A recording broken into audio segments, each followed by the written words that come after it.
وسهلا.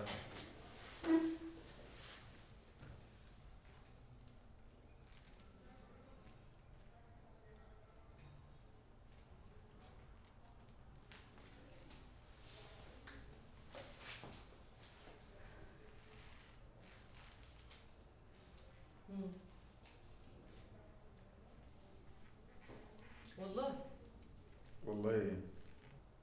كلام مش ليك. عادي. بقول لك يا دكتور، في الدنيا هنشوف دلوقتي. ده يابا لسه مش هنشوف. انا راجل عندي مشاغل، انا جاي اخد تمن تصليح العربيه واتكل على الله، مش فاضي. اهدى بس على نفسك شويه كده، لان واضح كويس قوي انك مش عارف انت واقع مع مين. اضحك شويه من نفسك عشان شكلي هحكم عليك الايام اللي جايه كلها تبقى ده. اسمعي يا ست انت، محدش يحكم عليا غير اللي خلقني وخلقك.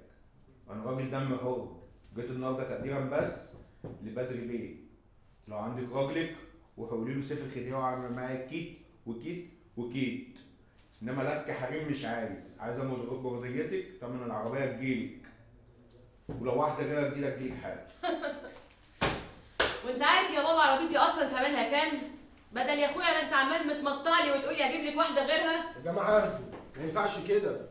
اهدي يا مدام غزل، اتفضلي. كده مش هنعرف نوصل لحل. اتفضلي يا مدام غزل، طلباتك خلاص ايه؟ يعتذر ويتقدم على الغلط هو بفلوس. ده انت يا باشا انت راجل مسن؟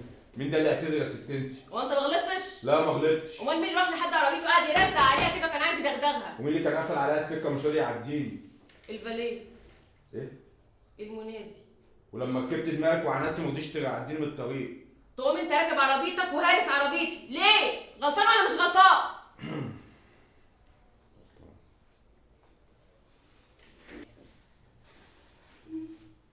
يبقى تتقدم لله. هو انت منين جهتك يا ست؟ من جهنم الحمر، مالكش فيه. ادفع ال100 باكو واعتذر. طب اسمع بقى يا وحش الكون، مفيش فلوس، مفيش اعتذار، واخرك هتيجي. حلو. قابل بقى. على الله حكايتك يا ست. كده اكشن. مشهد المحامي رابع مرة.